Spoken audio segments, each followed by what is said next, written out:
Welcome to the Living the Dream podcast with Curveball. If you believe, you can achieve.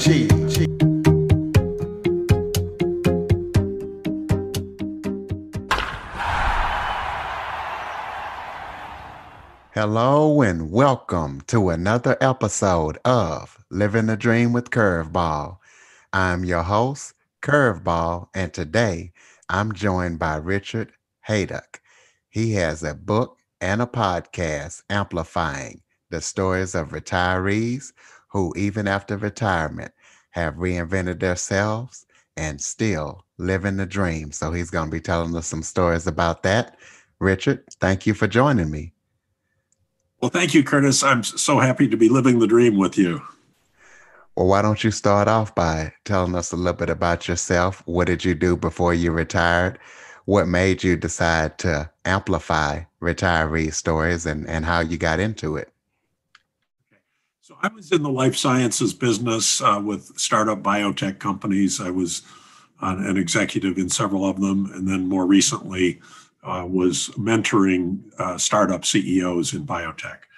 I retired about 5 years ago. I always had this dream of being an author. When I was 7 years old, I would write a story every day. But then you know what happens with 7-year-olds. They change their mind. They move on to something else. So by about age 8, I was no longer an author. And I went 65 years before I started writing again.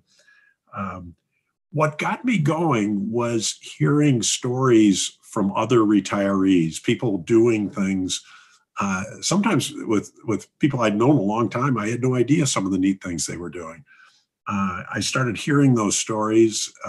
They were impressive to me. And I thought, nobody's telling these stories. The only place you hear those is in chit chat with friends. There's no one place where you can get those stories.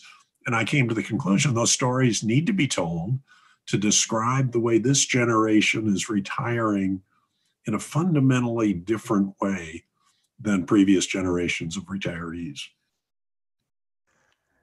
Well, tell us a little bit about your book and what ways are you living the dream by writing this book at age 72? It really has been a dream, and a dream that is in the midst of coming true. The book will publish in just a couple of weeks now. It's called Shifting Gears. 50 baby boomers share their meaningful journeys in retirement. So it's a series of interviews with people. The stories are all told in their words about how they're living the dream. What is their dream? Some of them have big dreams. Some of them have small dreams. Some of them have exotic dreams. Some of them have fairly ordinary dreams. One lady in particular had 4 leg surgeries in 3 years. And when she got all new parts, she said, I'm never going to be in any better shape than I am right now. So in her 70s, she decided to climb Mount Kilimanjaro. And that was her dream. And she really focused on this 6-day climb up a 19,000 foot tall mountain. One of the other guys always wanted to give back. He'd had a good career. Life had been good to him. And he said, I want to volunteer in a way that helps people. And he says, and I want to get it right.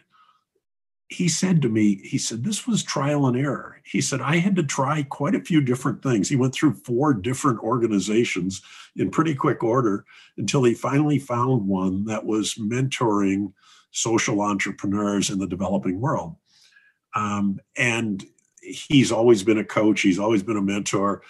Helping social entrepreneurs became his dream. And he's living the dream now, and he loves it. But it took him 4 tries to get it right. And he's proud of that. He said, I wasn't going to settle for anything other than living the dream. Although those weren't his exact words, but for this show, those are good words to use. Absolutely. And what about the retiree that wanted to kind of reinvent his direction and kind of change it and help others? Do you have any stories about somebody like that? Yeah, this is the guy that I was just talking about who is mentoring social entrepreneurs. One of the other stories is about a guy who had a physical accomplishment. He'd always run marathons, and he decided at age 76 to run his 19th marathon. Um, but a really tough one. This was the one in Hawaii with high humidity, very hot, and he ran his 19th marathon under just the toughest conditions. But he achieved his dream. He made it just barely. He was barely walking at the end of the marathon. But at age 76, he completed his 19th marathon and had this sense of accomplishment and pride, even while they were putting the IV in him to revive him after he crossed the finish line. Uh, so his dream was very much a physical accomplishment. Oh, wow. Do you have any let's talk about your podcast right now. Speaking of projects that you're working on, talk about your podcast and the name of it and any other projects that you might be currently working on right now. So actually, I've just been a guest on several different podcasts. I don't have my own podcast, uh, so my focus has been really on the book and getting people understanding about the book. I do quite a bit of blogging on my website, and also I'm a guest blogger on several other people's websites as well. Okay, well, go ahead and give out your website so people can check out your blog. Okay, so it's Richard Hayduck, HAIDUCK.com. Um, and if people go to that website, they can actually I've got a free preview on that website now.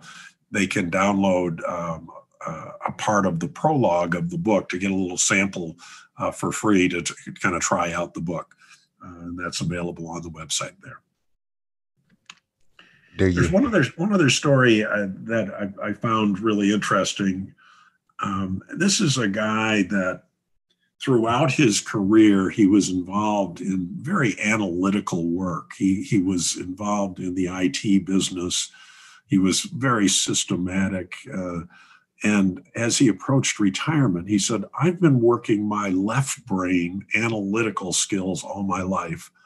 I am going to change to a right brain retirement.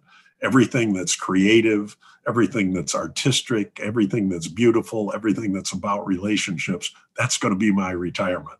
And he says, all that other analytical stuff, that was my past.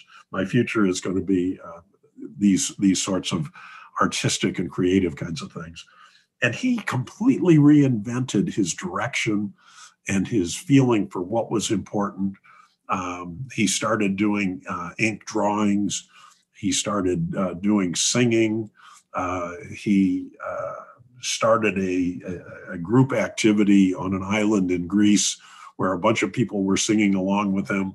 And he said one of the most amazing nights was sitting on the beach in Greece until the sun rose the next morning. So they had the creative. They probably had a little bit of ouzo as well, but they had a great time exercising his creative skills and his art and artistic and creative sides. Do you have any final conclusions about retirees that are now living the dream or anything that we haven't talked about that you would like to touch on? I think the having a dream is the important part. What that dream is up to the individual retiree. It can be a big dream, like completely reinventing yourself or climbing a mountain, but it might be taking a poetry course at a community college, or it might be starting to play the ukulele in your retirement. But have something that becomes your passion and that will give you the kind of lifestyle that you want in your retirement. Uh, and uh, it's your time. You've earned it. You've spent your life um, preparing to have this wonderful time of your life. So have that dream and then live it. Um, and as I mentioned in the first story, if the dream isn't turning out the way you want it to, just stop, dump it, try something else. Trial and error is part of retirement as well. Well, that just goes to show you, ladies and gentlemen, just because you're done working doesn't mean that you're done. You're not done until your life is over. Ladies and gentlemen, Richard Haydock. Richard, thank you for joining me today. Well, thank you so much. I enjoyed it a lot. For more information on the Living the Dream podcast, visit www.djcurveball.com. Until next time, stay focused on living the dream.